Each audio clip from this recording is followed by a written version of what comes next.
Allez, merci de choisir Perfect Télévision. Vous êtes dans Opinion Croisée, madame, monsieur. Bonjour et bienvenue à toutes et à tous. Vous nous avez manqué. Nous vous avons aussi certainement manqué parce que le mardi, nous étions empêchés indépendamment de notre volonté. L'actualité reste dominée par le discours du chef de l'État au Conseil de sécurité de l'ONU. Il a parlé, il a tenu également un fait de presse où il a expliqué, il a essayé de recadrer les choses sur les débats qui a circulé depuis un moment autour du compromis à l'africaine. Je ne sais pas si ça va intéresser mes invités ici, mais s'ils voudront en parler, libre à eux. Nous placerons également un mot autour du processus électoral de manière générale, mais aussi sur le carnage, de Goma. Si je ne me trompe pas, les morts ont été enterrés en présence du VPM de l'Intérieur, Maître Peter Kazadi. Alors pour en parler, nous recevons sur ce plateau, 3 invités sont déjà là en tout cas, le 4e n'est pas encore là, notre ami de l'Union Sacrée. Nous avons Nico Faye Mbikai, procureur général près les peuples. C'est comme ça qu'il aime qu'on l'appelle, et c'est comme ça qu'on l'appelle d'ailleurs auprès de ses aimables, auprès des téléspectateurs. Bonjour Nico Faye. Bonjour estimé. Je salue aussi les amis avec lesquels partageons le plateau. Je salue les téléspectateurs de Perfect Télévision en général et d'Opinion Croisée en particulier. Nous sommes là pour échanger sur les questions de l'heure. Je ne sais pas si je peux commencer par mon rappel national. Libre à vous, libre Merci. à vous. On ne peut pas s'en passer. Il faut rappeler à l'opinion qu'à ce jour, il nous reste 90 jours pour la tenue des élections, c'est-à-dire 90 jours pour la tenue des élections, mais à ne pas confondre avec la fin du mandat qui interviendra le 24 janvier 2024. Et pour cela, il nous reste 125 jours. Que chacun fasse sa part. 115 jours depuis que notre compatriote Salomo Kalenda Escadela avait été cueilli au pied de l'avion. On pensait que le ministère public a été en possession de certains éléments de preuve. Plus de 115 jours, l'affaire avait été fixée. S'il y a eu 2 remises, c'est toujours à la demande du même ministère public qui avait fait fixer l'affaire. Or, savons que les dossiers qui sont traités avec prévenu, ce sont des dossiers qui requièrent célérité, et lorsque le ministère public accepte de faire fixer l'affaire, c'est lui qui doit aller défendre pour asseoir les accusations auprès de la Cour. Les tribunaux ou bien la Cour ne sont pas liés par les positions du ministère public. Il faut souligner que le ministère public est une partie au procès au même titre que les détenus. Mais malheureusement, bien qu'étant malade, moi-même, je m'étais décidé pour qu'on ne me rapporte pas, j'avais décidé d'effectuer la descente pour aller couvrir, jeter à l'audience. Je vis le détenu Salomo Kalenda arriver à la prison d'Indolo à bord d'une ambulance. Il était malade, certes, ça c'est certifié, il n'y a pas à débattre. Je l'ai vu avec des cathéters à la main gauche, c'est-à-dire il est malade, mais néanmoins, il avait répondu pour que l'affaire aille vite. Malheureusement, le ministère public a encore sollicité une remise à la week-end, c'est-à-dire au lundi 25. Comme nous parlons toujours du secteur judiciaire, j'ai entendu le procureur général près la Cour de cassation avait convoqué les magistrats, mais j'ai été beaucoup plus émerveillé lorsqu'il avait fait aussi appel aux greffiers. Oui. La justice, lorsqu'on rend la justice, il y a les magistrats, mais la justice sans greffier, elle n'existe pas. La justice sans magistrat, elle n'existe pas. Pour qu'il y ait audience, il faut qu'il y ait la présence d'un greffier. Pour qu'il y ait audience, si les greffiers là, que les magistrats ne sont pas là, il n'y aura pas audience. Les ceux-là qui font aussi poser des problèmes dans notre justice, ce sont les greffiers. Bien que beaucoup ne sont pas payés, bien que dans certaines juridictions, ils sont en grève, il faut les reconnaître. J'ai été au tripé Lemba, il y a un service minimum. J'ai été au TGI Matete. À un moment, il n'avait même pas ouvert le bureau. Mais la façon dont certains greffiers se comportent, ce sont comme des rois télé. Rois télé. Personne ne peut leur bouger. Ils peuvent tout faire sur les dossiers judiciaires. Oh. J'ai une affaire qui date depuis 2019, inscrite sous RC 1621 au tribunal de grande instance de Kinshasa-Kinkole. Le même greffier, en son temps, il n'était pas encore titulaire, un certain Adélard. Il a bloqué mon dossier qui avait été déjà pris en délibéré 3 mois. Au moment où nous savons que quand on prend l'affaire en délibéré, 2 jours après, il doit transmettre le dossier auprès du juge. Il avait bloqué le dossier durant 3 ans. Et parfois, il dit que non, il avait commis une erreur, il avait mis le dossier dans le lot d'une autre composition. Le 15 de ce mois, nous devions plaider dans cette affaire. Malheureusement, les jours d'audience, les dossiers est introuvable. Vous dites que les dossiers... Les dossiers physiques, volumineux comme ça, introuvables. Et quelle raison il donne? La raison, c'est qu'il est introuvable. On a beau chercher. Je me suis plaint auprès du greffier divisionnaire. Il leur a intimé l'ordre de retrouver les dossiers dans 5 minutes. On n'a pas retrouvé. Et cette affaire, cette cause devait passer parmi les audiences de vacation. Parce qu'il faut rappeler que nous sommes pendant le période de vacances judiciaires. Oui. Les dossiers qui passent pendant les vacances judiciaires, ce sont des dossiers qui, au préalable, il y a une ordonnance du président. Malgré tout cela, l'affaire n'est pas passée parce qu'il y a un monsieur qui avait caché le dossier. Les causes lui-même les connaît. Alors, je me suis plaint. Oui. Parce que je suis content parce que le procureur de la Cour de cassation, voici la plainte que j'ai introduite. La plainte est là. Très vite. Mais le comble, c'est quoi? Depuis le 15, le greffier titulaire aujourd'hui, il n'y a jamais de confrontation. On me renvoie à mercredi prochain. Ce n'est pas un péché d'attendre les mercredis prochains. Entre-temps? Alors, on va trouver une émission spéciale pour parler de la ce sommation sujet-là. Judiciaire. Et dans cette cause, il y a 8 parties à signifier dans différentes communes, dans différentes juridictions. Le greffier de TG Kinkole ne peut pas aller instrumenter ici à la Gombe. Il faut quitter là-bas et venir chercher un greffier de la Gombe. Pour instrumenter à Ngiringiri, pour instrumenter à Selembao, il faut aller chercher un greffier du ressort. Tout ça, c'est de l'argent. Ça sera au frais de qui? Et ces gens-là, bien que dénichés, ils demeurent impunis. La problématique, c'est quoi? La faute, lorsqu'elle existe. Mais il faut que les sanctions arrivent. Lorsqu'il y a une plainte et qu'on continue à traîner le pas, le méchant est intouchable. Merci beaucoup, merci beaucoup. En tout cas, c'est quelque chose à dénoncer. Vous l'avez fait. Et je pense que nous avons atteint les autorités. Je pense que la justice va faire son travail. Comme la plainte, je vais écrire au procureur général près la cassation en annexant aussi la plainte qui est déjà déposée au niveau des parquets de grande instance de Kinshasa-Kinkole pour voir comment le procureur va réagir. Merci beaucoup. Joe Mayele. Joe Mayele. Ça dépend. Ça dépend. Bonjour, monsieur. Vous êtes de l'Union sacrée. Exactement. Toujours avec le drapeau. Exactement. De la République démocratique du Congo. Exactement. Nous vous saluons. Le chef de l'État a parlé, n'est-ce pas? Exactement. Il a parlé devant ses homologues. Il a également parlé à la presse. Il s'est également adressé à la presse.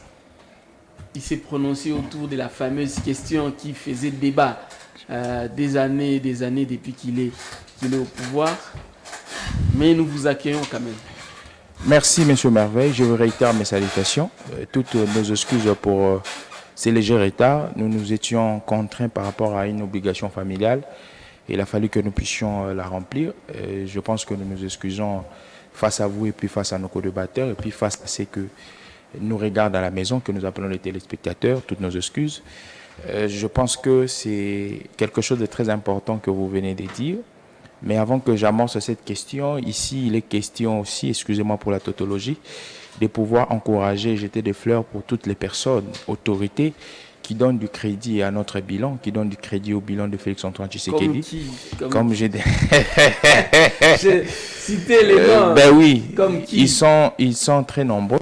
Elles sont très nombreuses quand je parle des autorités, directes comme indirectes. Mais ici, je parle d'une autorité qui est dans la province de Lualaba. Je pense que quand vous parlez de la province de Lualaba, je parle de l'enfant terrible, Madame Fifi Masuka. Aujourd'hui, qu'est-ce qu'elle a encore? Qu'est-ce qu'elle a fait? Elle prouve par sa manière de gérer, elle prouve par sa manière de faire les choses. J'ai une question concernant Madame Fifi Masuka. Allez-y. Parce que, en tout cas, dans tous les médias, sur les médias sociaux, il se raconte que l'aéroport de Kolwezi, c'est l'œuvre de Fifi Masuka. Mais moi, j'ai creusé cet aéroport-là. En fait, le projet, c'est depuis Joseph Kabila. Il était même prévu que cet aéroport-là soit inauguré depuis l'année 2021. Donc, elle n'a fait que superviser les travaux, mais et les financements, et le projet, et le financement, c'est sous Joseph Kabila. Mais pourquoi est-ce qu'elle est là à se bomber les torses comme si c'était son œuvre? Je pense que lorsque je parlais, je n'ai pas parlé seulement de Non, l'aéroport. moi, je pense qu'il y a, dans la contexture étatique, il y a une sorte de continuité. Je pense que vous allez admettre cela.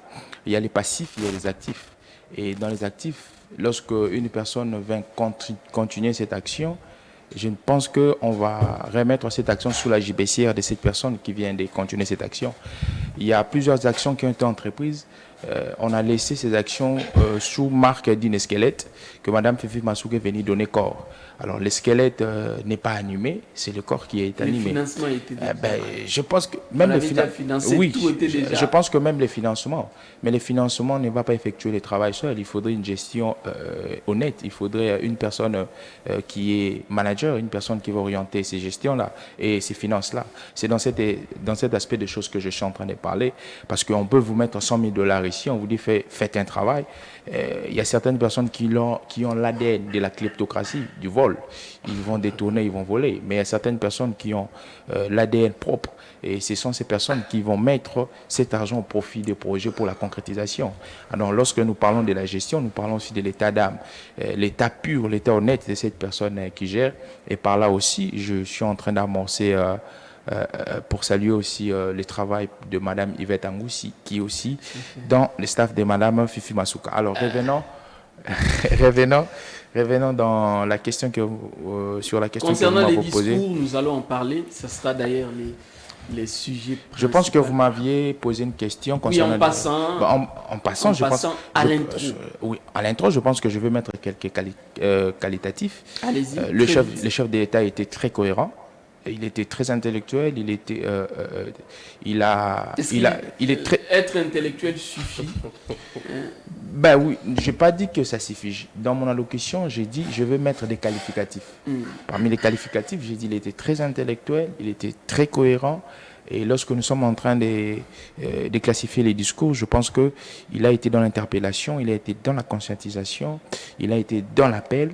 Et je pense que c'était un discours kilométriquement bien construit.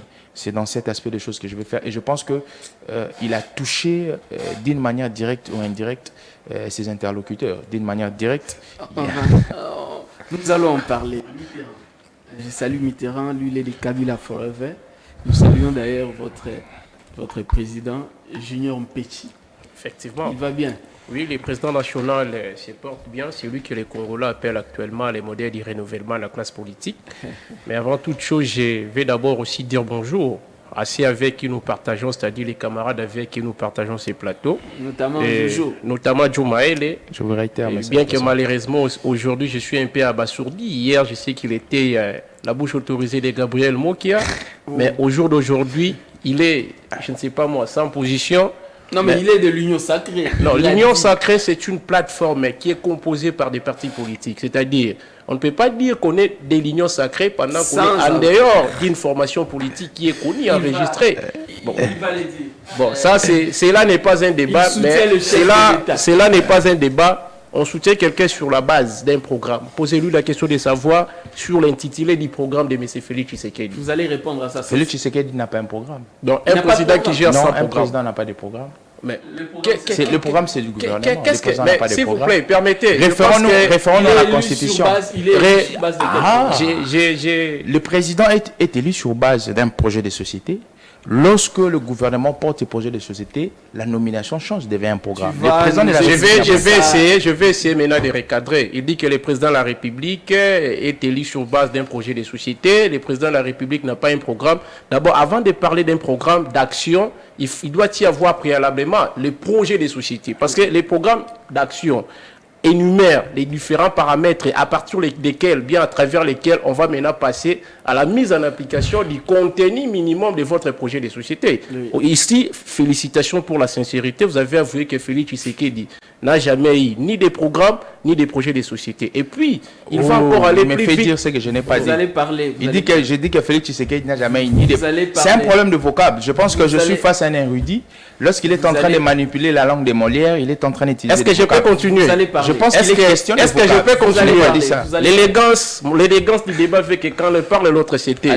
Et puis, il vous dit ici que non, le président de la République n'a pas de programme, c'est le gouvernement qui vient avec un programme. Mais le gouvernement, en vertu, comment dirais-je, nous avons un exécutif qui est bicéphale. Oui. Le bicéphalisme, au regard même de la science politique, en G1 que vous maîtrisez, voudrait ici que les programmes principaux soient l'émanation du patron de l'exécutif. Et puisque nous avons un exécutif bicéphale, l'exécution maintenant de ces programmes d'action ou de cette vision se fera ou sera l'œuvre du gouvernement. Mais lorsque Joe Maël veut jouer un peu avec les jeux de mots ici, je ne sais pas s'il veut nous apprendre pour nous prendre permettre pour des communs des mortels ou comment. Et puis, je vais continuer tout en disant que j'ai essayé de faire un constat les matins lorsque je venais ici chez vous. Oui. Arrivé à la 10e rue Limété, je me suis dit, la ville de Kinshasa n'a plus raison d'être appelée capitale. Comment ça? Autrefois, on savait très bien que la commune de Limété, surtout les quartiers résidentiels, était un quartier, permettait l'expression bourgeois. Oui. C'est-à-dire, il y avait quand même, comment dirais-je, un nombre de valeurs qu'on pouvait observer de l'autre côté. Mais sur la 10e rue, je me suis dit, il y a possibilité de faire la confusion entre les villages et les centres-villes précisément limités. Je vous dis, je vois les gens en train de créer même des marchés, permettez-moi, pour les termes des marchés pirates, dont les gens résidentiels sur la 10e rue. Et pourtant, nous avons besoin de revêtir de la ville de Kinshasa sa plus belle robe, afin qu'elle soit appelée de nouveau King Label. Mais avec ce qui se passe de l'autre côté, je me pose la question de savoir où est l'autorité de Gentile Ngobila. Je me pose la question de savoir est-ce que les pouvoirs de l'IDPS avaient un plan, bien avant d'arriver aux affaires, de détruire complètement le Congo dans son ensemble, et Kinshasa en particulier. Parce que si l'IDPS avait besoin de revêtir ou de redonner au Congo ses valeurs, d'après elle, l'IDPS comme union, qu'il avait perdu depuis l'époque de Kabila, parce que ce sont l'habitude qu'ils ont souvent, lorsqu'ils manquent à dire, ils cherchent toujours à tout responsabiliser, à tout mettre sur les dos de Joseph Kabila. Non, ça, ce sont les discours des gens qui manquent peut-être des visions. Matata a laissé Congo Airways, Matata a laissé des avions qui étaient palpables à l'œil, ni les voyages sur l'ensemble du territoire national congolais étaient actifs, étaient à l'ordre du jour. Mais actuellement, même Tshisekedi lui-même, des fois, pour se déplacer, se rendre peut-être à Lubumbashi, il sera habité à un problème d'avion. Je vous dis ce qui est vrai, ce que nous disons est vérifiable. Donc, je voudrais ici interpeller à M. Gentile Ngobila. Je voudrais vous rappeler vos prérogatives, vos missions constitutionnelles, mais également légales, étant que patron de l'exécutif provincial. Prière d'assurer un peu ou, comment dirais-je, de réfléchir sur comment rapidement passer à l'exécution de la salubrité publique dans la ville de Kinshasa. Parce que ça n'est de trop. Merci beaucoup. Ça, ce n'était que l'introduction. Notre dernier invité, M. Fidèle Banso, lui, il est en fait du parti des Délices Sanga, c'est ça? Exactement, monsieur le journaliste. Délices Sanga, c'est en vol. Il est de l'envol. Il est d'ailleurs candidat député provincial de la ville de Goma.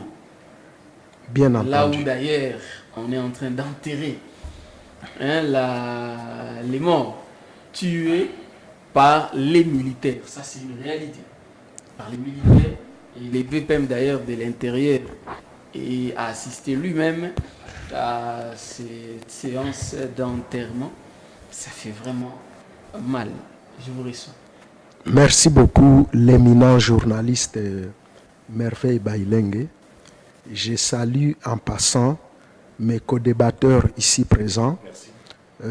Surtout, je suis très émerveilleux de partager les plateaux avec un ami avec qui on parlait très souvent au téléphone, monsieur le procureur du peuple.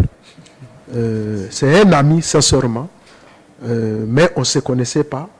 Chaque fois, on s'est fixé les rendez-vous de se rencontrer, malheureusement, parce qu'il est toujours dans les plateaux en train d'édifier la population. Je suis très content de partager ces plateaux avec lui. D'ailleurs, mon petit frère qui est en Australie, qui m'a demandé si je partageais les plateaux avec Nico Faye, que je lui transmette ses salutations et lui dire qu'il est su de l'Australie où il est, avec M. Pius Romer. Jusqu'en Australie. Oui, mon le petit faire frère. Aussi sur le plateau. Oui. Il s'appelle comment? Il s'appelle M.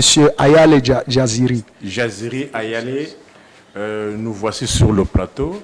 J'ai reçu tous les compliments. Ça me va tout. Et c'est un garçon dont la main est toujours ouverte.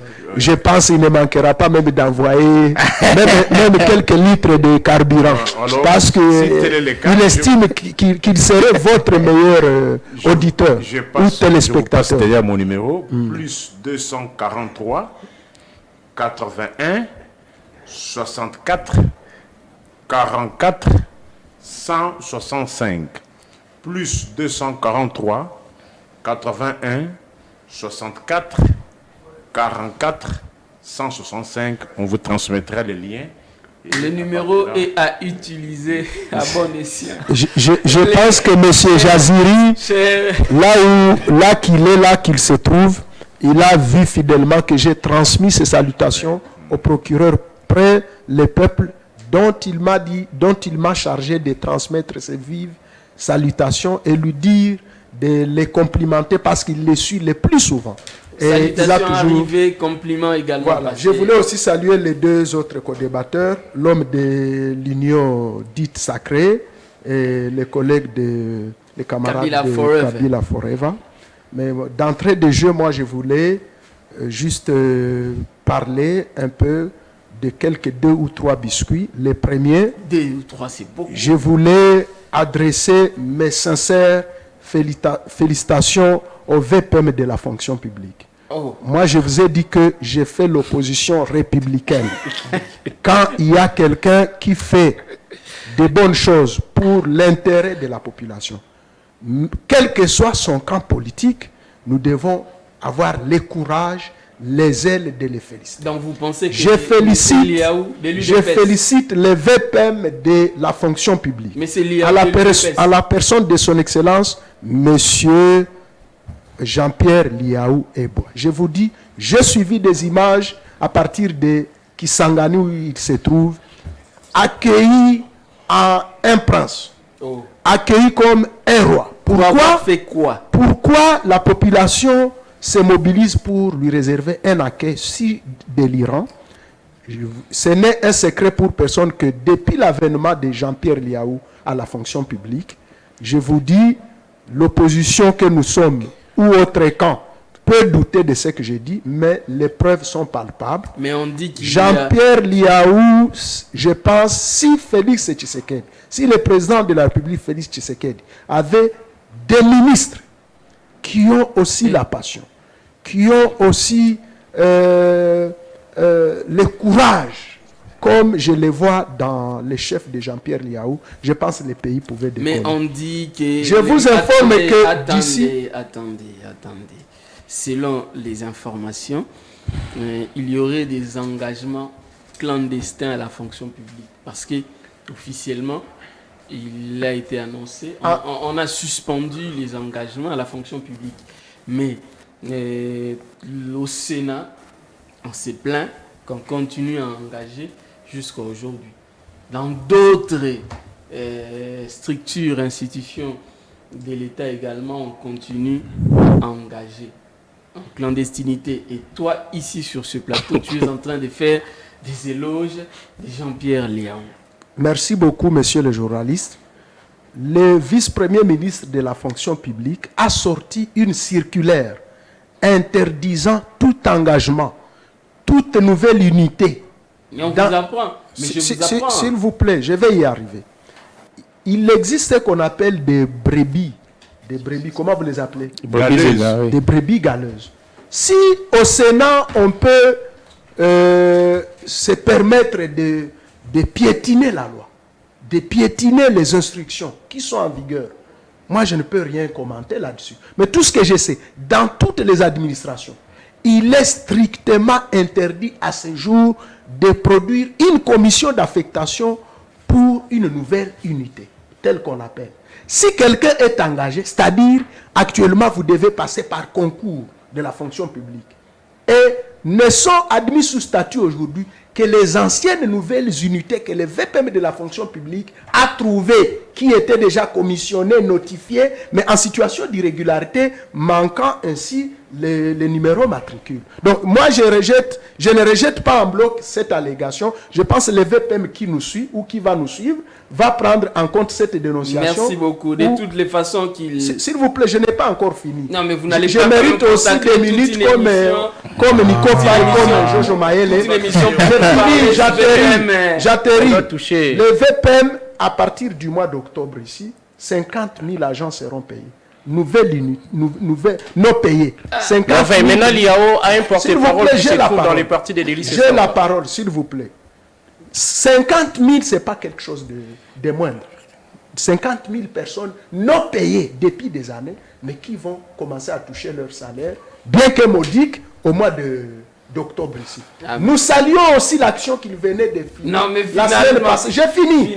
Nous saluons l'action aussi qu'il a faite avec la commission paritaire entre le gouvernement et les bancs syndicales de l'administration publique, où consensus a été trouvé, selon lequel, bien qu'un montant soit modique, mais au moins pour les huissiers, il va trouver quand même au moins $130. Je répète, modique, mais au moins par rapport à la situation passée, avec les VPM, on réussit quand même à ajouter, à faire un petit ajout. Je pense que le monsieur le VPM de la fonction publique est à féliciter, et beaucoup d'autres actions qu'il est en train de faire, dont la maîtrise des effectifs, en passant par les contrôles biométriques, d'ailleurs pour lesquels il se trouve maintenant à Kisangani. Monsieur le VPM Jean-Pierre Liaou, nous tenions à placer ces mots pour vous féliciter et vous encourager, malgré que nous sommes de l'opposition, mais nous ne pouvons ne pas jeter un regard sur les bonnes actions que vous êtes en train de mener à la tête de la fonction publique depuis que vous êtes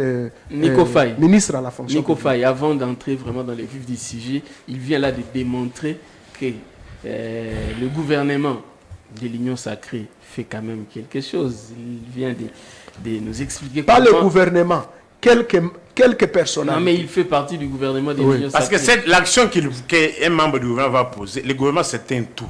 On ne sait pas dissocier les actions d'un seul ministre. Parce que lorsqu'il y a un point positif, ça sera dans l'actif du gouvernement. Donc, il ne faudrait pas que le gouvernement soit seulement papa de réussite, mais qu'il ne soit pas papa des échecs. C'est là où on cherche, où on voit un régime, on dit que non, le gouvernement a échoué, mais il ne veut pas dire que non, le président lui a échoué. S'il faut foudroyer, il faut foudroyer le gouvernement, mais émarger le président. C'est assez faux. Oh, d'ailleurs, Joe Maëlle a dit que tout, c'est le programme du gouvernement.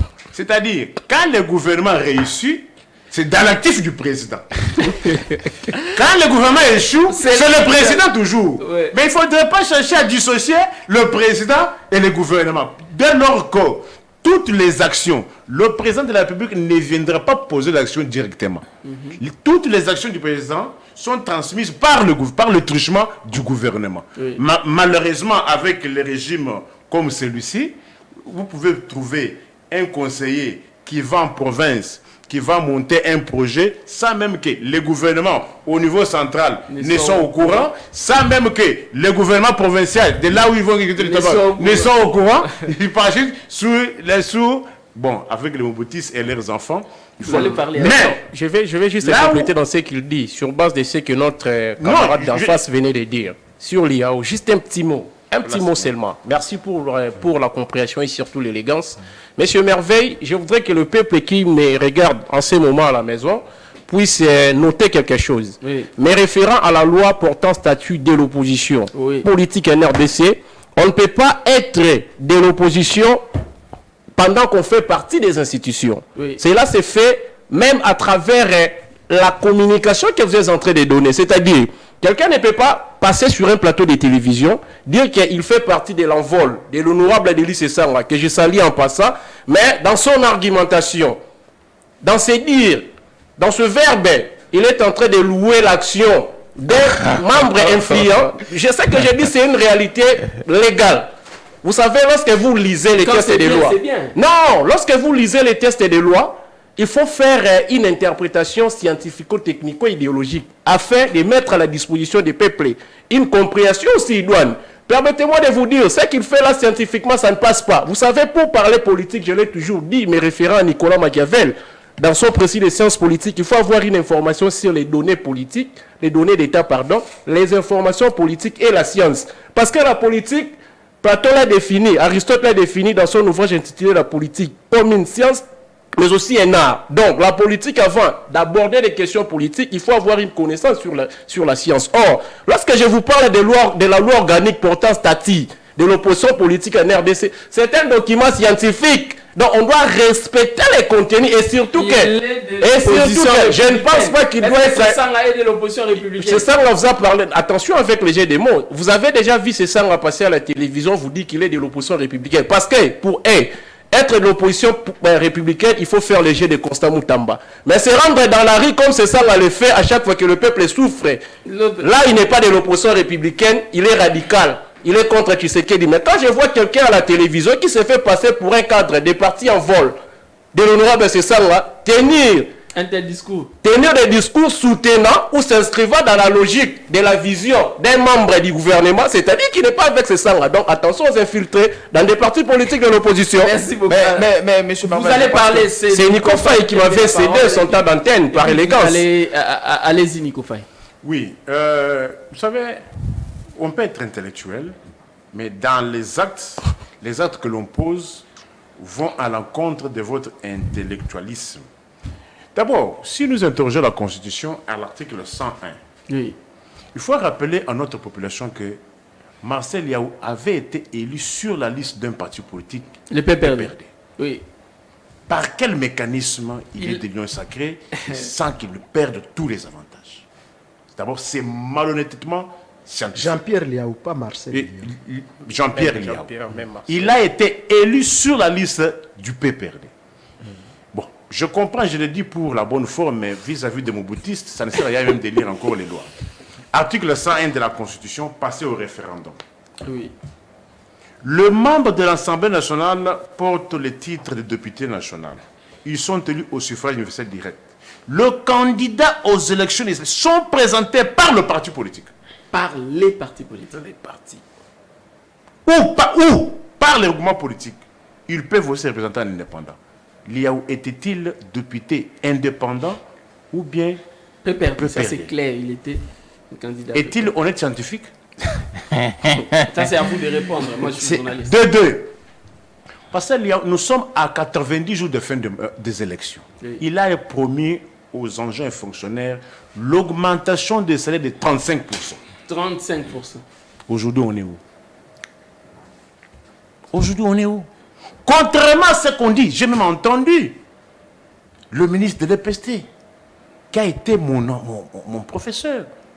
Il aime bien qu'on l'appelle les seigneurs des assurances. Seigneur des assurances. Seigneur des assurances. Mener Antoji.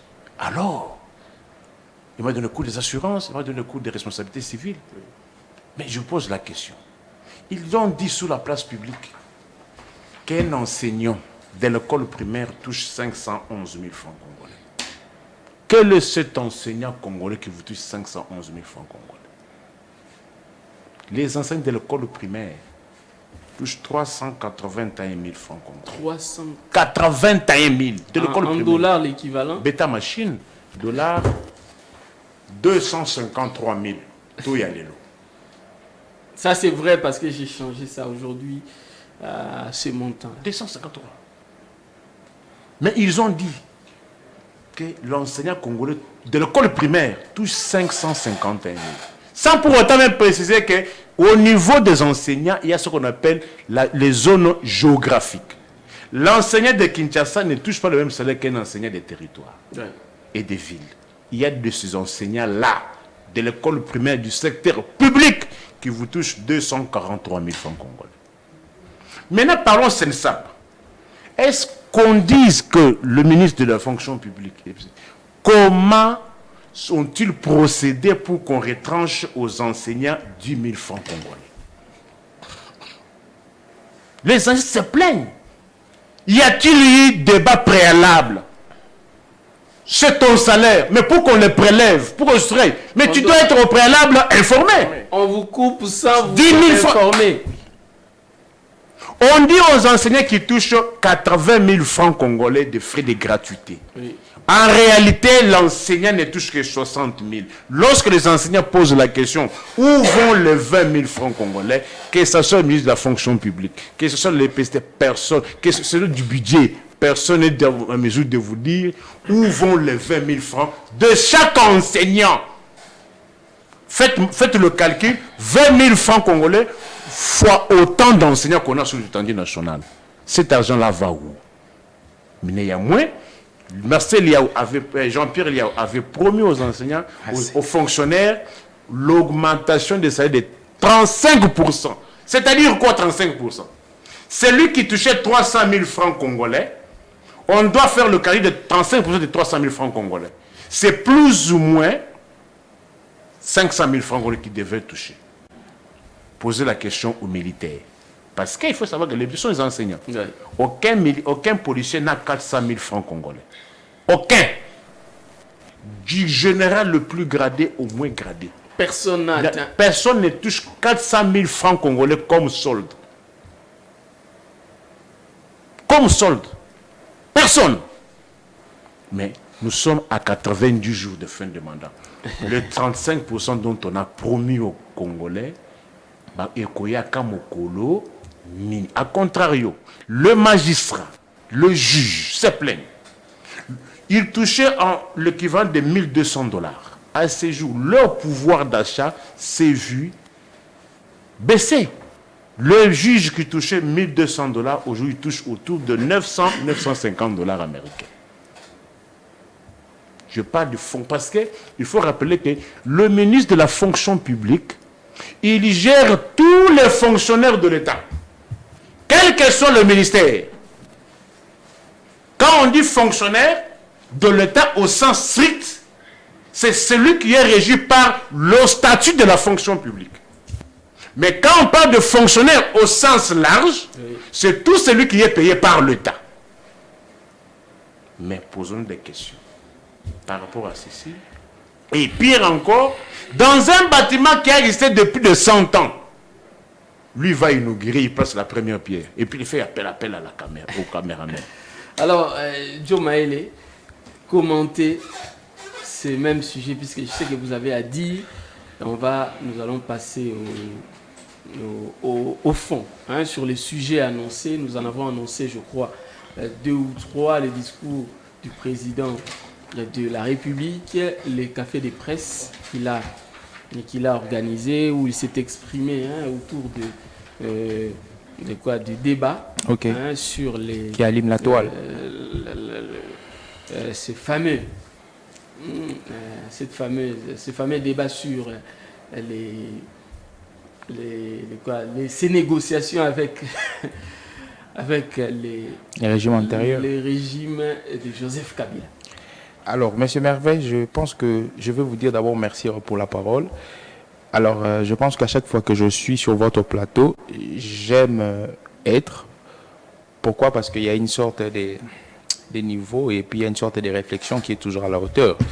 Mais ici, on va un peu poser les jalons sur des choses qui ont été dites, où on va essayer de donner quelques touches qualitatives, parce qu'il ne faudrait pas recadrer. Nous sommes dans un régime démocratique où tout le monde peut mettre son avis. La première des choses, lorsque mon frère Mitterrand parlait de l'opposition, je pense qu'il faudrait cibler. Dans quel cadre il a parlé de l'opposition? Dans un cadre légal, dans un cadre idéologique, dans un cadre doctrinal? Parce qu'il se permet de dire qu'une personne qui est de l'opposition ne peut pas apprécier ce que fait les pouvoirs en place. C'est pourquoi je me pose la question. Il parle de ça dans un cadre, dans une approche légale, doctrinale ou idéologique. Parce que si il amorçait cette question dans un cadre légal, il faudrait creuser sur la loi régissant l'opposition en République démocratique du Congo, voir si cette loi interdit à ceux qui font l'opposition de pouvoir apprécier l'action du gouvernement en place. Dans l'approche doctrinale, il faudra entrer dans les enseignements dans les différentes sciences, sociologie, sciences politiques, droit constitutionnel, pour concevoir l'opposition, pour voir à ce que ceux qui sont de l'opposition sont interdits de pouvoir apprécier l'action du gouvernement en place. Dans une approche idéologique, il faudrait naviguer dans le courant, concevoir si il y a un courant qui parle du sens contraire. C'est de ça qu'il faudrait parler. Je pense que il y a, à mon humble avis, lorsque je navigue sur ces trois aspects, ni idéologiquement, ni doctrinalement, ni légalement, il y a un aspect qui interdit à quelqu'un qui est de l'opposition de pouvoir apprécier l'action du gouvernement. N'oubliez pas, l'opposition, c'est fait d'une manière idéologique. L'opposition, c'est que je ne suis pas d'accord avec ce que tu fais. L'opposition, aussi d'une manière stricte, c'est que je ne suis pas à la gestion de la chose publique. Et cela ne m'interdit pas. Donc ici, il faudrait, si je vais aller plus loin dans ma réflexion, je dirais que M. Mozitu, à une époque, lorsqu'il a apprécié l'élargissement fiscal des recettes, M. Mozitu n'était pas aussi de l'opposition, je pense. Parce que M. Mozitu a apprécié, il a dit que ça ne s'est jamais fait, et les recettes se sont accumulées dans la judiciaire de l'État. M. Mozitu, à cette époque, n'était pas de l'opposition. Non. Ici, il faudrait conceptionner autrement l'opposition. L'opposition s'est faite sur base d'une vision quelconque. L'opposition s'est faite sur base d'un acquis. Concevoir le pouvoir aussi comme un acquis.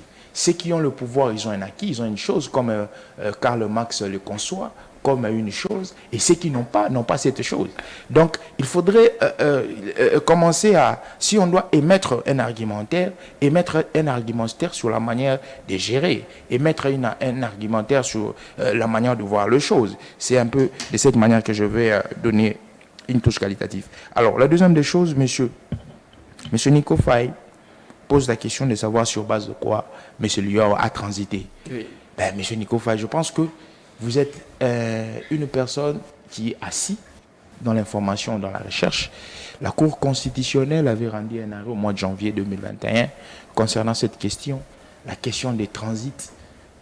Il est possible qu'un député national puisse transiter dans une famille politique quelconque et perdre sa qualité ou ne pas perdre? Mais la Cour constitutionnelle avait rendu un arrêt. Les arrêts de la Cour constitutionnelle ne rentrent pas dans la judiciaire légale. Les arrêts la Cour constitutionnelle avait rendu un arrêt. La Cour constitutionnelle avait là, oui. Quand c'est dans ça concerne les députés, non. Là ça ne pose s'il vous plaît que je pose ma question, ça ne pose aucun problème. Mais lorsque c'est dans le dossier Matata Pogno, on cherche à... Voilà. Non, excusez-moi. La Cour constitutionnelle la Cour avait rendu un arrêt pour permettre à ce que si un député voudrait changer des camps, il changerait les camps, mais il garderait sa casquette de député en 2021. Mais concernant la question des Matata Pogno, c'est la Cour constitutionnelle qui va se rattraper. Elle se rattrape, pourquoi? Parce que... Tu as dit qu'elle s'est rattrapée. Oui, elle s'est rattrapée. Mais oui. ne sais-tu pas que s'il vous plaît, lorsqu'elle rend... Exactement. Ici, cela n'est pas objet d'aucun débat. Ici, il faut maintenant cogiter comme un scientifique. Pourquoi? Parce que la Cour constitutionnelle, c'est la dernière instance juridique de notre pays. Oui. Alors, il y a un fait infractionnel qui se pose. Elle rend un arrêt. Alors, elle veut se rattraper. Comme elle veut se rattraper, il faudrait seulement, comme elle a cette compétence. Donc, s'il vous plaît. Le problème, c'est se rattraper. Le mot rattraper, là, pourquoi j'ai dit elle doit se rattraper? Comment? Pourquoi? Parce que c'est elle-même qui a la compétence de pouvoir abroger. C'est dit dans quelle disposition? C'est dit, la Cour constitutionnelle, c'est elle qui a les droits. C'est dit dans aucune disposition. Mais nous sommes face, s'il vous plaît, nous sommes face à un fait infractionnel. Nous sommes face à... moi, je pense que, excusez-moi, je vais être plus fort, nous sommes face à un vide. Comme nous sommes face à un vide, il faudrait que la Cour continue. Parce qu'elle a aussi cette mission de pouvoir interpréter la Constitution. Vrai ou faux? Vrai. Nous sommes face à un vide. Nous sommes face à un cas où elle avait rendu son arrêt. Mais il faut juger une personne... Mais vous savez qu'en droit, on dit quoi? Le vide ou les profites, les doutes, profitent à l'accusé. Moi, je n'ai pas appris les droits, mais je sais que c'est... Non, vous êtes intellectuel assis. C'est comme ça. De ce côté-là, vous avez parfaitement raison. Merci. Comme j'ai raison, est-ce qu'on peut passer? Non, mais... Tu as ouvert une boîte de Pandore. Non, laissez-moi continuer. Laissez-moi continuer. Allez-y. Lorsqu'on fait référence aux sources du droit, oui, la doctrine fait aussi partie des sources du droit. Je pense que face à moi, je suis face aux praticiens du droit. La doctrine fait partie des sources du droit. Alors, lorsque la loi, qui est une source du droit, doit se taire, on fait aussi recours à la doctrine. Qui dit la doctrine? La doctrine, ce sont les différents enseignements, c'est référent au droit. Donc je pense que dans cet aspect des choses, dans l'aspect Matata, je ne parle pas dans l'aspect de la députation. Okay. Parce que dans l'aspect de la députation, l'arrêt a été rendu et les choses se font comme vous le savez, il y a des députés qui transitent sur base de leurs convictions politiques. Alors, sur le dossier Matata, la Cour constitutionnelle, c'est la dernière instance. Elle s'est dit qu'il y a une infraction qui a été commise. Matata jouit de sa présomption d'innocence comme de sa présomption de culpabilité. Alors, il faudrait juger cette personne Matata. Qu'est-ce qu'il faut faire? Comme si je suis la Cour qui a rendu cet arrêt, je serai aussi la Cour qui va abroger cet arrêt. Je parle dans la dynamique où on dit une ordonnance doit faire quoi? Doit abroger notre ordonnance. Un arrêté doit abroger notre arrêté. Je parle dans cette logique-là. Donc, je pense que si vous voulez un débat sur Matata, on peut le faire autrement. Alors, je vais juste mettre un dernier point sur ce que mon frère Mitterrand, que j'aime beaucoup, a dit. Il nous pose une question, pourquoi chaque fois, lorsque nous parlons, nous faisons toujours référence à M. Kabila? Je dis à M. Mitterrand, le premier constat, c'est que le Congo n'est pas né le 24 janvier 2019.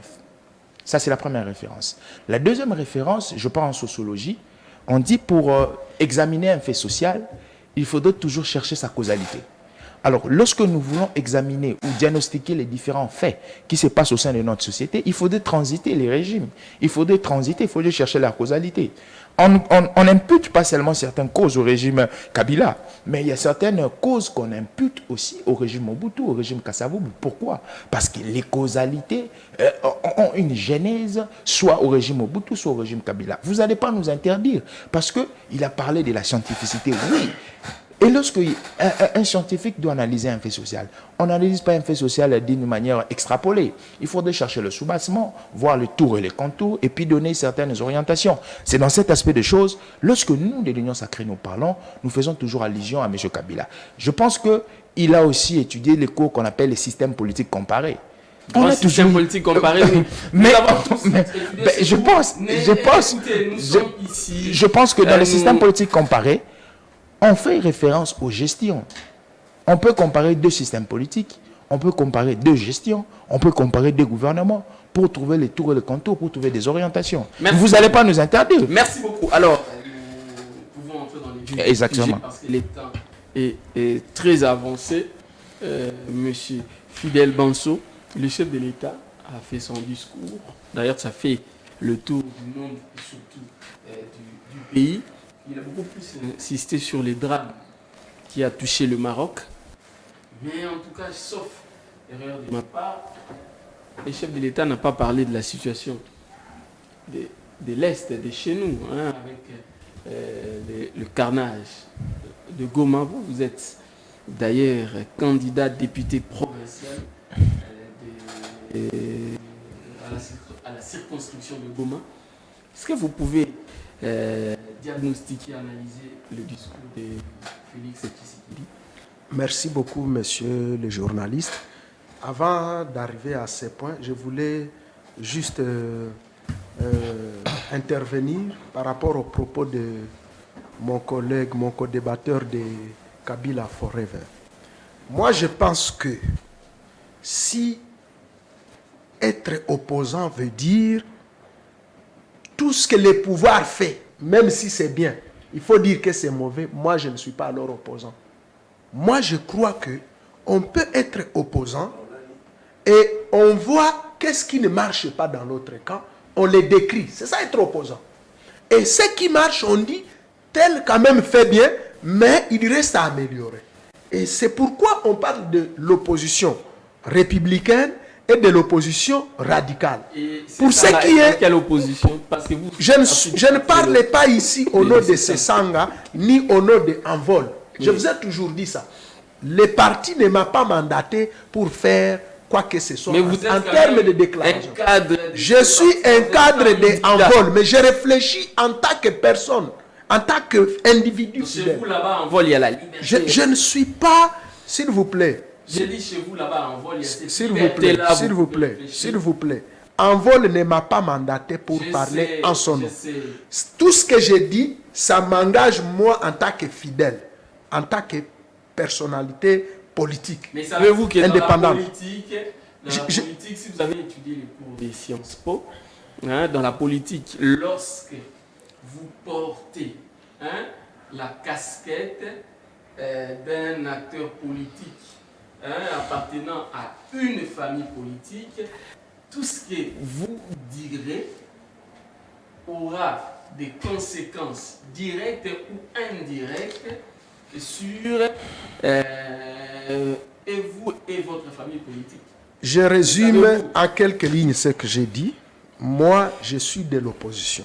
Oui. Mais être de l'opposition ne m'empêche en rien de réfléchir en tant qu'intellectuel. Dire que Fifi Masuka fait le travail, est-ce que vraiment il faut mordre les doigts pour le dire?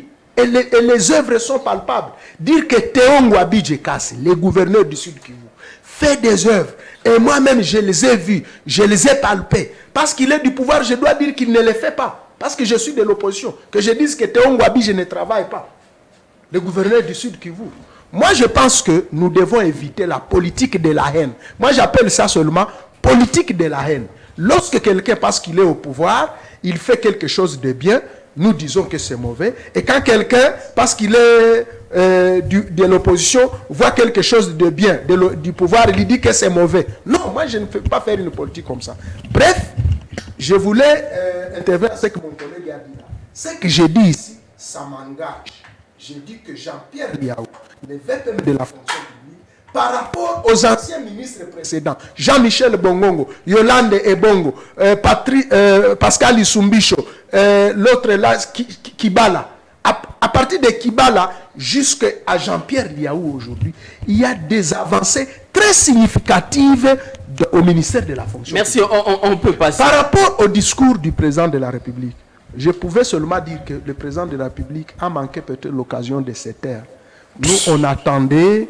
on attendait des discours. Oui, moi je vous ai dit, je suis de l'opposition. J'ai réfléchi en tant que tel. Quand quelque chose est bien, j'ai dit. Quand quelque chose est mauvais, j'ai dit que c'est mauvais. Allez-y. Le président de la République a manqué l'occasion de se taire.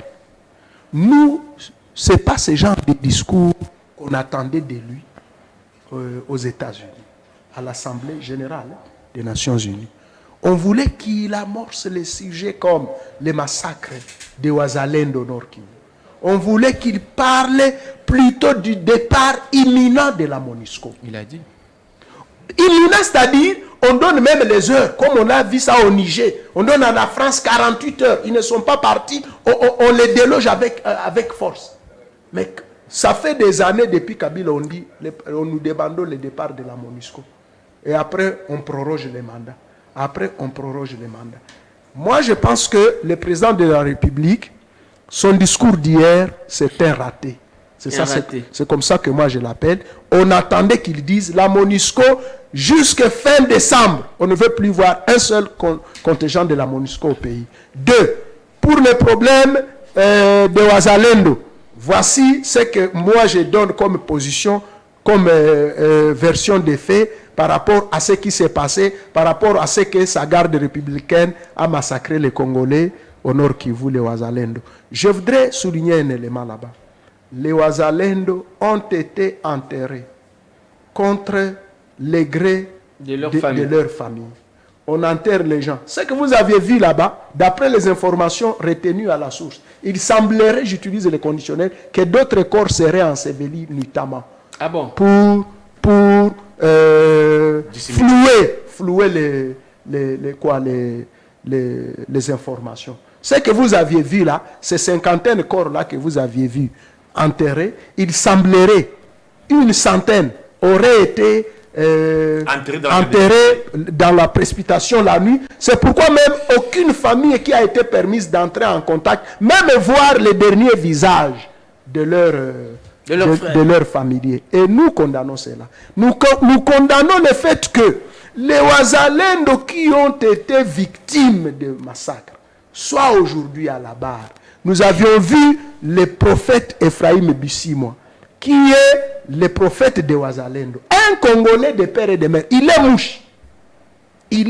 Il s'appelle Ephraim Bissimo, oui, qui est le chef spirituel de l'église mystique. Parce que beaucoup disent que voilà, ce sont des Rwandais. Faux et archi-faux. Aucun de c'est dans aucune là où le carnage a eu lieu, parce que j'entends beaucoup de gens faire des supputations, oui, sur la prétendue, comment dirais-je, qu'il y aurait des Rwandais qui se seraient infiltrés. C'est faux et archi-faux. Le quartier où le massacre a eu lieu, notamment à 3 heures du matin, oui, c'est un quartier qui n'est même pas périphérique du Rwanda. Vous savez, Goma et Gisenyi au Rwanda sont séparés par pas même par un mur, oui, par des cordes. Oui. S'il peut y avoir infiltration, pour que les Rwandais ou les M23 traversent de l'autre côté jusque là où se trouve les quartiers de Wazalendo, à Nyabushongo. Ils doivent principalement traverser. Mais les forces de sécurité ou de renseignement étaient où? Ils sont passés par où? Parce que là où était l'église de Wazalendo, c'est dans les recoins de la ville. Il faut traverser la ville. Il faut passer par la ville. Maintenant, l'incursion ou l'infiltration est passée par où? Je pense que ça, on peut seulement appeler ça des fonds fouillards. Le gouvernement devait tirer les conséquences de ce que la garde républicaine aurait fait contre les Wazalendo. Nous rappelons que les Wazalendo étaient massacrés la nuit à 3 heures du matin. Les Wazalendo n'ont jamais été tués parce qu'ils ont marché. Aucune marche qui a été faite par les Wazalendo, seulement ils préparaient des marchés le matin. Mais la nuit à 3 heures, on est venu étouffer dans leurs manifestations. Merci beaucoup. Alors, et tant même, les journalistes ont été tués même sur la radio à 3 heures du matin. Merci beaucoup. Donc, pour le discours du chef de l'État, j'atterris en disant c'est que la population attendait de la bouche de notre président de la République. Ce n'est pas ce qui était sorti malheureusement, dont je cite le problème de M23. Il a oublié de rappeler que les M23 occupent une bonne partie du pays. Ils ont déjà même installé leur administration. Les enfants sont déjà rentrés à l'école sous l'impulsion de notre... le monsieur là, Willy Ngoma, qui a galvanisé les parents, les enfants. Moi, je pense que le régime en place, le président de la République et son gouvernement, peut-être on va y arriver. On devait avoir la honte même de parler aujourd'hui. Merci beaucoup. Jojo Maele, avant que la parole ne passe de ses côtés, parce que si ça passe comme ça... Non, je pense que oui, si vous... Oui, non, vous devez parler pour raison d'équilibre. Merci. Jojo Maele, moi je vous pose une question qui circule aujourd'hui sur la déclaration du président de la République. Ça concerne toujours New York. Il a expliqué qu'il n'y a jamais eu compromis à l'africaine.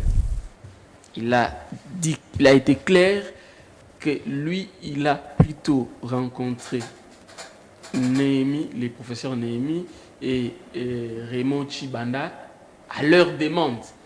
Et il n'était pas question d'accepter d'être Premier ministre de Joseph Kabila ou de Chadari.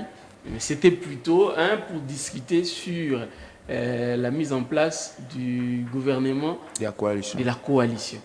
Est-ce que vous pouvez faire un petit commentaire? Parce que je sais que de ce côté, ça va tirer, ça va fuser. Bon, ça c'est vous qui le dites, ça va, Bah fuser, oui. ça va tirer. Moi, Je je disais que de ce côté, on va en parler. Bah oui. Je pense que Félix Antoine Tshisekedi a été toujours véridique envers la population congolaise, très véridique même. Lorsqu'il parle de sa rencontre avec M. Némi Mulania, je pense que ça c'est une conception très pure de l'opposition. Tout à l'heure, là, je parlais de la question de l'opposition. Lorsque je parlais à mon ami, je disais que dans son approche conceptionnelle de l'opposition, il a extrapolé en disant que lorsqu'on est de l'opposition, il ne faudrait pas. Non. Félix Tshisekedi a une autre conception lorsqu'il fut de l'opposition. Parce que lorsqu'on demandait qu'il rencontre M. Némi et les autres cadres, il était de l'opposition. C'était quoi sa conception de l'opposition? C'était une conception idéologique, une conception par rapport à la manière de gérer, cette conception qui était contraire à M. Kabila. Mais physiquement, il ne conceptionnait pas M. Kabila comme un ennemi. Il était ennemi dans la gestion, il était ennemi dans la vision. Ils étaient opposés, même antagonistes. Je vais dire, excusez-moi pour le concept ennemi. C'est pourquoi il est parti voir M. Némi, il est parti voir, il a parlé même de Raymond Chibanda, il est parti voir. Voir et parler, cela ne signifie pas qu'on doit faire un compromis. Je pense que nous avons eu une démarche électorale qui a été très construite en 2018. Dans la démarche électorale, on nous dit qu'il faudrait entrer dans le processus. La phase préélectorale, électorale et post-électorale. Je prends une phase, la phase post-électorale. Il y a une proclamation temporaire des résultats par la CENI. Après cette proclamation temporaire, il y a les contentieux électoraux. Les contentieux électoraux permettent à ce que toute personne qui va douter des résultats des élections aille devant la juridiction compétente de pouvoir exposer les preuves pour douter aux résultats. Posons-nous la question. Dans la première démarche, il n'y a pas eu la proclamation temporaire des résultats de la CENI? Oui. M. Tshisekedi n'avait pas gagné? Oui. M. Tshisekedi avait gagné. M. Tshisekedi n'avait pas connu cette démarche juridictionnelle avec M. Fayoulou pour discuter, pour mettre en cause sa victoire? Oui. Mais lorsque nous voyons déjà toute cette gymnastique qui a été faite, mais pourquoi devons-nous raisonner à ce qu'il y aurait eu un contenu à l'africaine, comme le dirait M. Macron? Je pense qu'à un moment, il faudrait se dire, il faudrait commencer à requalifier le Congo. Le Congo a une qualification. Nous sommes une république démocratique du Congo. Nous ne sommes pas un État sous tutelle. Nous ne sommes pas un État colonisé. Non, nous avons notre souveraineté. La question de la souveraineté, c'est une question de la responsabilité. Vous avez vos propres autorités, vous avez vos propres institutions qui vont engager librement la République. C'est pourquoi, lorsque le président Tshisekedi doit poser des actions, c'est un président qui ne va pas poser des actions selon une certaine orientation édictée de l'extérieur. Il va poser des orientations selon les lignes de conduite de la République. Les lignes de conduite de la République, c'est quoi? C'est premièrement la Constitution et les lois de la République. C'est pourquoi la Constitution nous dit, dans l'article 62, personne n'est censé ignorer la loi. Tout individu est censé respecter la Constitution et se conformer aux lois de la République. Je pense qu'aujourd'hui, lorsque les gens parlent, ils parlent toujours sur base d'une connotation quelconque. Ils parlent toujours sur base des émotifs et des sensationnels. Aujourd'hui, lorsque M. Nanga va parler, il faudrait faire une différenciation. Nanga qui fut président de la CENI et Nanga qui est aujourd'hui opposant. Nanga parle avec des motivations opposantes. Et une motivation opposante, c'est une motivation qui est toujours contre-pouvoir. Donc aujourd'hui, même si Nanga dirait que il y aurait passation ou une sorte de coopération entre les régimes passés et M. Félix Tshisekedi, moi je dirais niet, parce que nous avons subi cette gymnastique-là, nous et vous, nous avons vu comment les choses ont été faites. Il faudrait aussi nous dire que... on n'était pas dans les secrets du roi, nous, on a vu l'extérieur. Nous n'étions pas dans les secrets du roi. Je pense que lorsqu'il y a eu procès à la Cour constitutionnelle, cela a été diffusé dans les différentes télévisions. Ça aussi, c'était une théâtralisation, je pense. Je ne pense pas. Moi, je poserai des questions à ceux qui pensent. Je dis, je ne pense pas. Aujourd'hui, nous sommes dans la scène politique. La communication politique aujourd'hui est tellement perverse que tout le monde vient avec son argumentaire pour déstabiliser le pouvoir en place. Mais la vérité restera la vérité. La question, je vais juste mettre, je pense qu'on va arriver, la question sur le discours du chef de l'État, il y a un point très majeur à retenir, c'est que des discours antérieurs, excusez-moi, je sais que mon cher frère Mitterrand sera choqué, les discours antérieurs ne reflétaient pas des réalités de la République démocratique du Congo. Les discours antérieurs, oui, c'était des discours platoniques, des discours illusionnistes. Mais avec Félix Antoine Tshisekedi, ces discours, depuis qu'il a accédé à la magistrature suprême, jusqu'à aujourd'hui, ce sont des discours réalistes. Les discours réalistes, ce sont des discours qui rencontrent les faits dont vivent le Congolais. Et lorsqu'il parle de la MONUSCO, il parle de la négociation avec les M23, il dit qu'il n'y aura pas de négociation avec les M23. Il parle d'une création, d'une institution gérant les crédits carbone. Et M. Tshisekedi se présente à un humaniste lorsqu'il va commencer son allocution. Il va commencer à présenter d'abord ses condoléances. Tshisekedi entre dans la dynamique panafricaine des Sankara. Il entre dans la dynamique... Exactement. Il entre dans cette dynamique de pouvoir porter l'Afrique. Parce que lorsqu'il dit qu'on doit créer un crédit carbone, lorsqu'il dit que dans les conseils de sécurité, on doit joindre les États africains, ça c'est une dynamique panafricaine. Parce qu'il faudrait se dire une chose. Le monde a plusieurs pays, mais le sort du monde est décidé par 5 pays. Comment voudrez-vous dire que les États africains ne se trouvent pas, parce que l'Afrique, dans le puzzle mondial, a une place très importante. Merci beaucoup. Alors, Mitterrand, la RDC, le président avec son président Tshisekedi, c'est l'émergence, à en croire notre ami Jojo Maele, le président Tshisekedi, aujourd'hui, se met dans la peau de Thomas Sankara, un panafricaniste. Il suit pratiquement l'exemple de ses homologues burkinabés, si je ne me trompe pas, et Capitaine Ibrahim. Et malien. Ouais. Vous n'êtes pas sûr et vous n'êtes pas d'accord avec ça. Merci encore une fois les fils pour la parole, mais permettez-moi de vous dire une chose. Lorsqu'on parle de Thomas Sankara, lorsqu'on parle de Kabila, lorsqu'on parle de Kabila Joseph, bien sûr, même Mouzé parce qu'il était un révolutionnaire, on voit l'esprit de la révolution, une révolution qui va apporter un changement dans la reconstruction de l'État, chose qui a été aussi faite par Joseph Kabila. Il va venir trouver un État qui était saucissonné en plusieurs poches, il va faire appel au seigneur des guerres, il va vous donner la constitution, il va vous créer les institutions. Maintenant, lorsque vous voulez comparer par exemple cet esprit d'un révolutionnaire, je ne voudrais pas vraiment entrer dans des considérations particulières ici. Chez vous, en journalisme, vous avez l'habitude de dire que les faits sont sacrés, mais les commentaires sont libres. Oui. Mais attention, lorsque vous êtes en train de mettre les commentaires sur certains dossiers, vous devrez comprendre dorénavant que vous êtes suivi, regardé par beaucoup de personnes. Et, occasion faisant les larrons, j'en profite pour dire ici que la science sans conscience n'est qu'une ruine de l'âme, comme on dit en latin, science suspended conscientia. Donc, lorsqu'on prétend être scientifique, mais les contenus, avec les contenus de votre argumentation, ne se corroborent pas, ne se marient pas, allais-je dire, avec la réalité sur le terrain, vous risquerez d'être pris dans un même lot qu'un citoyen lambda. Donc, ça, c'est une vérité, une réalité. Et je vais conseiller ici à mon ami d'en face d'éviter d'entrer un peu dans les mêmes raisonnements que Fils Moukoko, Gilles Mouniéré, parce que c'est un scientifique que je connais. Ce sont des citoyens normaux, Gilles Mouniéré et Fils Moukoko, que nous saluons, que moi, personnellement, je salue en passant. Je vais ici essayer rapidement, avant de toucher la question du contenu des discours de M. Félix Tshisekedi, devant l'Assemblée générale des Nations Unies. Là, c'était, je crois, la 78e session, ou plénière, si vous voulez, ou réunion, permettez l'expression.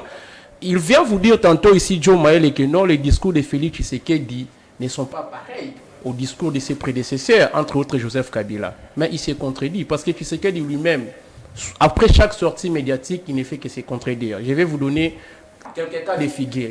Après la manifestation de l'opposition, ici à Ngaba, vous avez vu un colonel qui a été plébiscité par Félix Tshisekedi. Mais c'est le même Félix Tshisekedi, après qu'il se rende sous d'autres mers, il va cracher, permettez le terme, sur les comportements de la police nationale congolaise. Les vidéos sont là, ce n'est pas Mitterrand Ilunga qui les dit. Vous avez Félix Tshisekedi qui, lors de sa toute première sortie médiatique, au devant de vos confrères de la Radio France Internationale, qui va vous dire qu'il a trouvé une armée disciplinée. Il a même compris que l'infiltration dont certains faisaient allusion n'a jamais existé au sein de l'armée congolaise. Mais c'est le même Tshisekedi qui va vous dire que non, il y a des infiltrés dans notre armée. Donc, lorsque vous cherchez à... C'est pour cela que je donne même raison à son excellent Joseph Kabila Kabange qui a dit qu'il faut éviter de parler si vous estimez que le contenu de votre discours ne sera pas plus fort que le silence. Mais lorsque Joe Maël est pas sur un tel plateau d'un journaliste sérieux que vous êtes, se permet d'entrer dans une contradiction. En tout cas, je pense que l'avenir de la science devient hypothétique. Et puis, rapidement, toujours dans les toilettages scientifico-technico-idéologiques, il venait de me poser la question de savoir, il me dit, si vous voulez parler de l'opposition, il faut tenir compte de certaines approches. Il a parlé de l'approche légale, il a parlé de l'approche idéologique, il va enfin finir par parler de l'approche doctrinale. Lorsqu'il parle de la doctrine, il fait allusion à quelle doctrine? Il fait allusion à quelle doctrine? Doctrine, je ne sais pas moi, selon Joe Maele, selon Gabriel Mokia, selon Gistin Kabouya, je ne sais pas. Et puis, lorsqu'il me pose la question de savoir parler de l'opposition, il faut tenir aussi compte de l'idéologie. Je dois lui poser la question de savoir parce que les partis politiques phares au sein de l'Union sacrée, c'est l'IDPS. Parlez-moi de l'idéologie de l'IDPS. L'IDPS a quelle idéologie? Il vous dirait que non, c'est un parti politique. Ça, c'était un simple slogan oui, que Tshisekedi le père avait utilisé abusivement.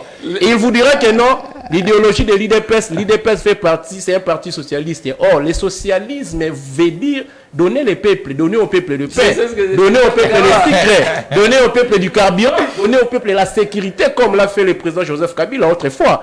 Donc, et par après, il va me parler de l'approche légale. Je vous ai tantôt renvoyé à la lecture de l'article D de la loi sur les statuts de l'opposition en RDC. Vous savez, pour comprendre certaines questions à mieux, il faut entrer dans ce que je qualifie de la métaphysique politique.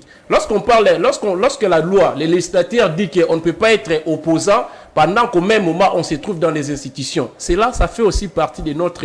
C'est-à-dire que même dans nos habitudes, dans notre manière de parler, on dit en droit, chez nous en droit, on dit l'accessoire suit les principales. Ici, les principales pour mon ami d'envol, c'est Délis Sesanga comme initiateur du parti.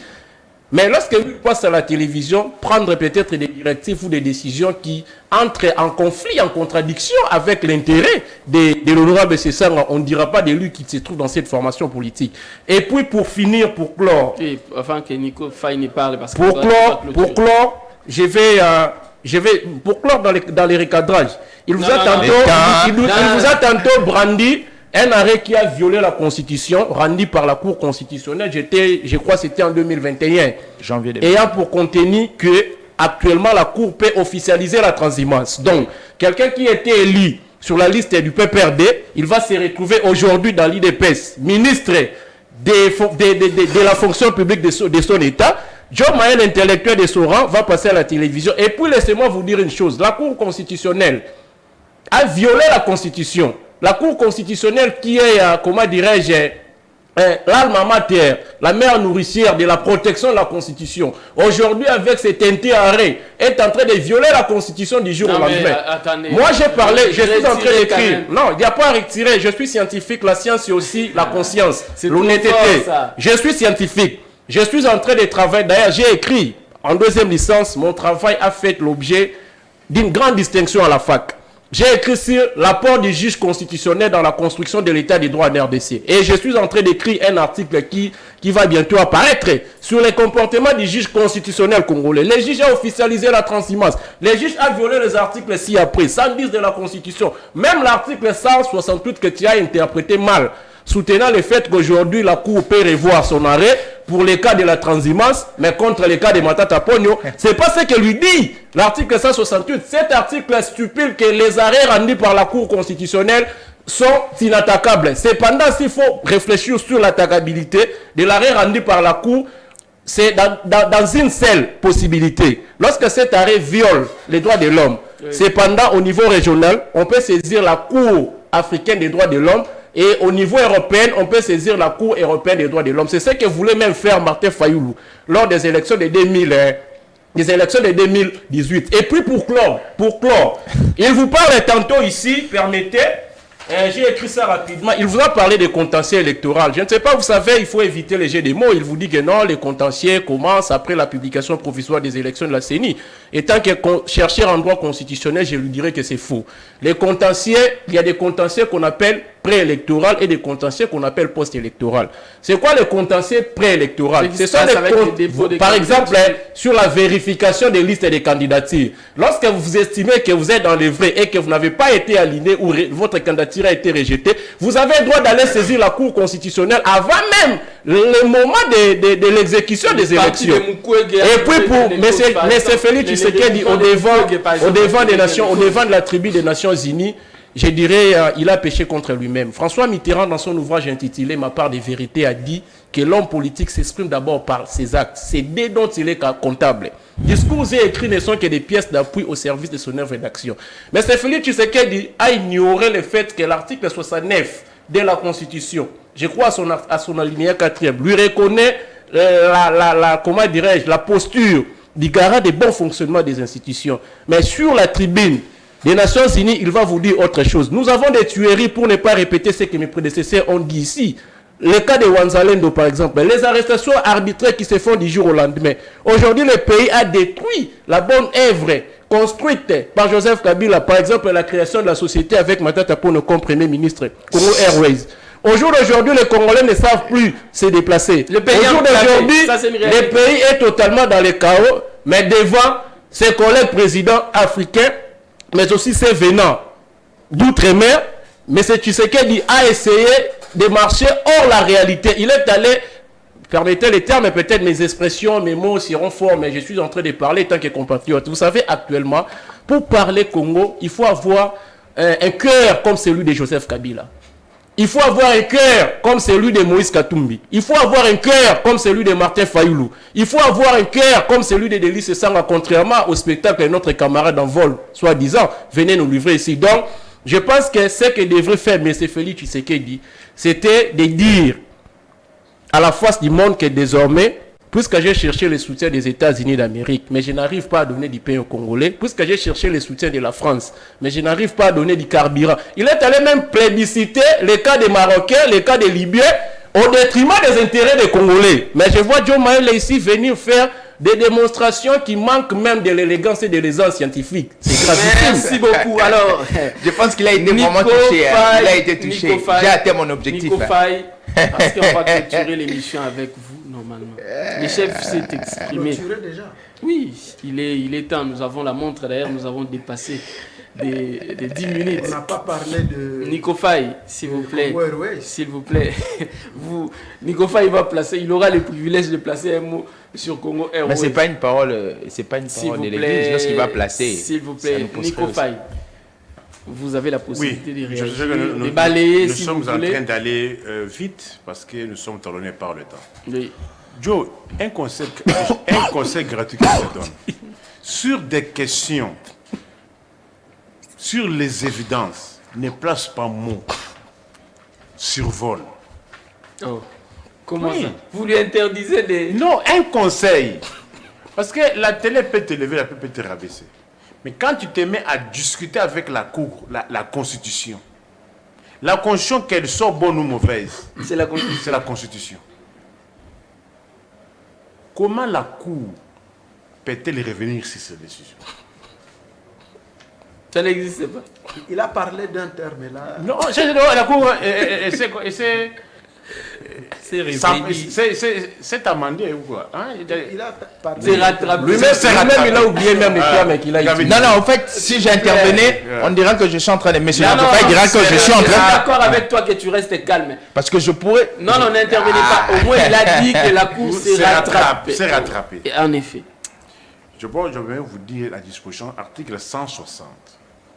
La Cour constitutionnelle est chargée du contrôle de la constitutionnalité des lois et des actes ayant force de loi.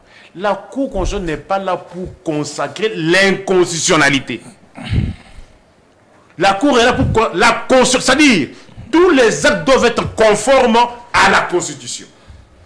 La Cour ne vient pas modifier la Constitution. Dès lors que déjà la Constitution prévoit que tu es élu sur une liste, c'est-à-dire c'est une corde au cou pour un mandat. Il faut faire respecter. Faute par toi de respecter cela, tu perds le mandat. C'est-à-dire, elle a prévu Et il prévoit aussi les sanctions. Que en cas de... Tu perds le mandat. En cas de... Tu perds le mandat. Mais comment... Mais la Cour vient corriger les dispositions. C'est ça la question qu'il y a eu dans l'affaire Matata. Lorsqu'on disait que la Cour est incompétente. Pourquoi elle était incompétente? Parce que la Constitution a prévu la sanction pour un Premier ministre, un président de la République. La sanction, c'est quoi? La déchéance. Quand tu es Premier ministre, tu es poursuivi. Lorsqu'on constate cela, la conséquence est la déchéance. Mais pour un ancien Premier ministre, la conséquence c'est quoi? Nulum, Kremen, Poeluna, Poena, Sin Legui. Tout doit être prévu. Les juges n'inventent pas. Les juges, ou les juges de la Constitution peuvent créer. Mais pas dans tous les actes. D'abord, on doit... Attention, parce que tu as parlé de la doctrine. Quand est-ce qu'on recourt à la doctrine? La doctrine est une des sources de droit qui n'intervient que lorsque la loi est restée muette. Une source supplétive. Lorsque la loi n'a pas prévu, oui, on ne recourt pas à la doctrine. On recourt d'abord à la jurisprudence. Oui. Mais dans le cas d'espèce, la loi a prévu. La loi vous interdit que tu es député, élu sur la liste d'un parti politique. On t'interdit. Que vient faire la doctrine? Quelle est la doctrine? La doctrine, la jurisprudence, jus et coutume n'ont pas de place là où la loi a parlé. Dans le cas d'un député, la loi a parlé. Mais dans les cas Matata, par exemple, la loi avait tout prévu. Alors écoutez ce qu'il y a eu. On parle de... Parce qu'ils en parlent de moins parce qu'ils ne savent pas argumenter. C'est revirement des juridictions. Revirement jurisprudentiel. C'est ça. Oui, je sais. C'est ça. Oui. Comment on en est arrivé là? Pour saisir la Cour constitutionnelle, pour revenir sur ces décisions, tout le monde n'est pas habilité à saisir la Cour constitutionnelle. C'est le cas de la Cour de cassation. Oui. La Cour de cassation ne peut pas saisir la Cour pour interprétation. C'est ça, c'est ce qu'il y a eu. Comment on est arrivé là? Est-ce que la question que nous devons nous poser, est-ce que la Cour de cassation peut-elle saisir la Cour constitutionnelle pour interprétation? Moi, je dis non. Qu'on dise par quel mécanisme la Cour constitutionnelle s'est permise à saisir la Cour constitutionnelle pour une interprétation. C'est ça ce qu'il y a eu.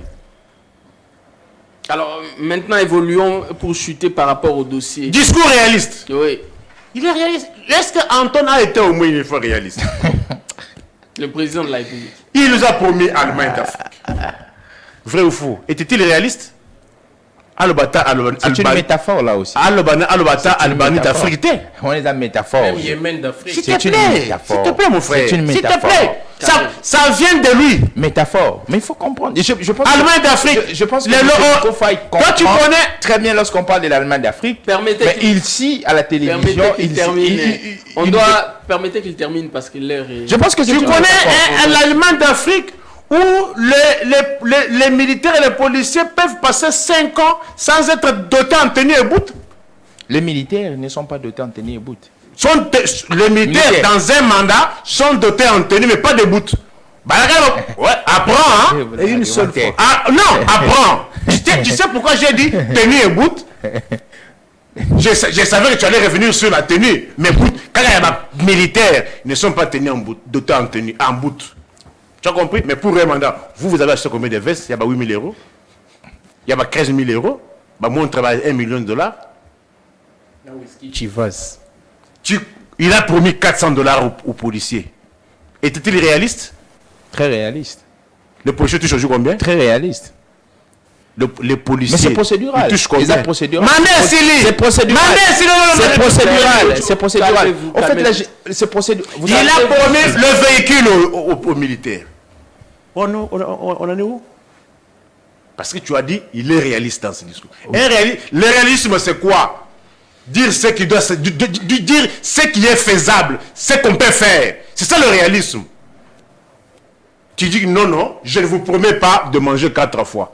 Mais pour moi, je vous promets de manger une seule fois. Au moins garanti. C'est ça le réalisme. Le réalisme n'est pas lorsque vous me promettez 4 fois, au moment où vous êtes incapable de me nourrir même une seule fois. Même des pays, même les agents fonctionnaires de l'État. Est-ce que tu sais qu'aujourd'hui, les impaiements, il faut qu'ils s'accumulent? Comment quelqu'un qui est impayé peut-il manger 4 fois? Chuter avec les discours. Mais je suis en train de passer les discours. Écoutez, il y a des... Écoutez, on a des dirigeants, moi je me pose la question, savent-ils ce qu'ils sont en train de... ce qu'ils veulent faire? Il y a des questions primordiales touchant la vie de l'homme congolais. On ne prend pas le pouvoir pour l'opinion internationale.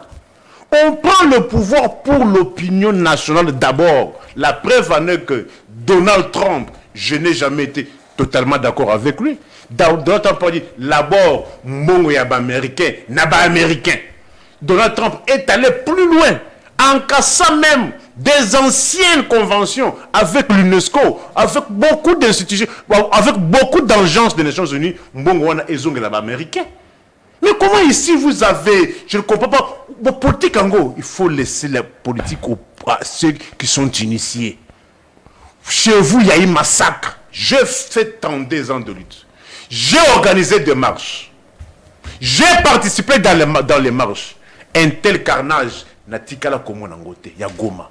Mais il n'a pas fait allusion à cela. Il est allé compatir avec les étrangers. Mais il n'a pas fait allusion aux Congolais. En oubliant que ce sont ces militaires, vos militaires, qui ont massacré les Congolais. Il faut souligner cela. Vos militaires ont massacré les Congolais. Vous n'avez pas fait allusion à cela. Et vous voulez gérer qui et gérer quoi? Allez, merci. Merci beaucoup. En tout cas, c'était Opinion Croisée. Nous sommes obligés de désannoncer parce que la télévision, c'est le temps. Vous allez nous excuser. Oui, on finit. Une seconde. Une seconde. J'essaierai, parce que c'est là qu'ils m'ont appelé. Je suis passé par là, mais on m'a appelé. Je suis passé sur l'avenue Mouchi, au niveau du pont là. Mouchi, Mont des Arts. Il y a au niveau du pont. Il y a vraiment un tas d'immondices à ce niveau-là, incommensurable. Merci beaucoup. 30 secondes. Merci beaucoup pour les mots de la fin. Mon mot de la fin, je voulais dire que les peuples congolais doivent retenir que le régime de Félix Tshisekedi a rencontré 3 avions de Congo Airways. Au lieu qu'on en ajoute 2 ou 3, 9, parce qu'ils estiment que les avions qu'ils ont trouvés étaient des vieux avions, au lieu qu'ils en ajoutent même de 9, maintenant aujourd'hui, on nous fait assister à une hécatombe. Aucun avion n'existe plus, aucune flotte aérienne de la compagnie nationale, et je pense que le régime de Félix Tshisekedi n'a plus droit de se présenter devant la population. Ça, c'est selon votre argument. Pour un prochain, je pense que c'est un prochain mandat. Parce que lorsqu'il parle de la question... Parce que si pour arriver à Goma, je devais aller voir ma base à Goma, mais on me dit que je dois passer d'abord par l'Éthiopie, où je traverse au Congo-Brazza pour prendre Rwandair. On me dit passer par Congo-Brazza, prendre Rwandair afin d'atterrir à Goma, où je prends Éthiopian, je vais à Addis Abeba, et puis on me ramène à Goma. Mais quand le régime en place est arrivé, on a trouvé 3 avions qui étaient en train de couvrir la flotte, de desservir tous les pays, toute la République. Je pense que, j'ai fini une seconde, je pense que le régime de Félix Tshisekedi doit être franc et passer sur des chaînes de télévision. Comme il l'a fait lorsqu'il a pris le pouvoir, il avait dit qu'il aura échoué à son mandat, son quinquennat, s'il ne réussit pas à rétablir la paix. Il est arrivé, les M23 n'existait plus, mais aujourd'hui les M23 occupent la grande partie du territoire national.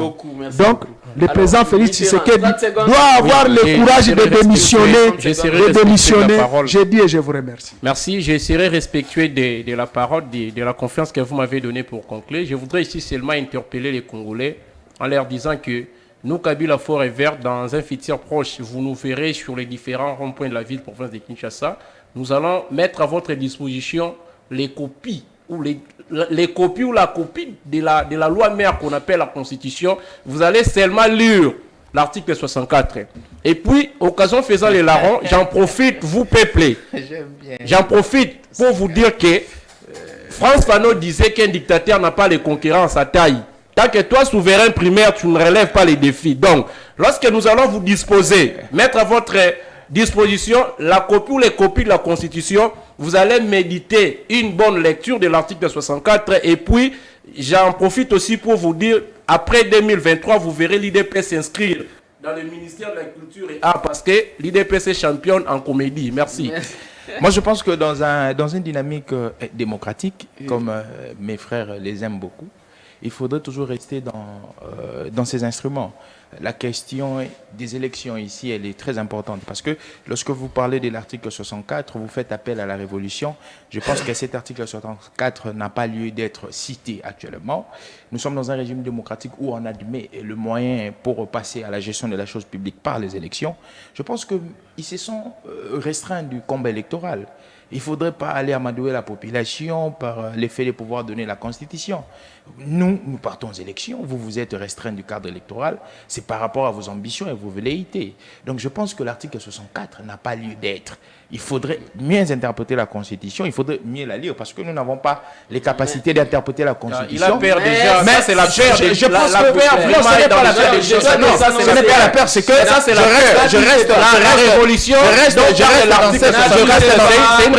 cette constitutionnelle. De quelle manière Kadima a été choisi? De quelle manière Kadima a été choisi? De quelle manière la population s'est rendue se faire enrôler? Quelle est la qualité des cartes d'électeurs? Donc vous avez déjà peur de l'application d'une disposition constitutionnellement dévolue au peuple. Vous allez voter avec quelle machine? Avec quelle machine? On vous parle aujourd'hui de la disposition du vote des machines à voter. Je pense que si vous pensez que M. Tshisekedi ne va plus être réélu, allons aux élections. Merci. Ça pourrait être par quelle magie sera réélu? Avec quelle carte? Avec quelle carte d'électeur? Permettez que je désannonce l'émission, s'il vous plaît. Quand même, les invités, s'il vous plaît. En 2023, à moins qu'il soit un Congolais qui habite au ciel. Si c'est un Congolais qui habite au ciel, il va voter pour Félix. Alors, ne trompez pas le président. Ne trompez pas le président Tshisekedi. alors, Préparez à la alors, qui va voter s'il vous plaît, Vous ne pouvez pas le tromper qu'il aura un autre. alors, merci de nous avoir suivis. Si on doit déclarer la défaite S'il vous de plaît. Tshisekedi, attendons le 20 décembre. Merci beaucoup. Après le 20 décembre, Merci beaucoup. Alors, c'était Opinion Croisée, c'était l'ambiance de la fin. Suivez cette émission en rediffusion ce soir sur Perfect Télévision, sur Nyota Télévision, également sur l'ensemble du territoire national, mais également sur la chaîne YouTube Peter Tiani RDC Télévision. Allez, au revoir et à la prochaine. Merci beaucoup.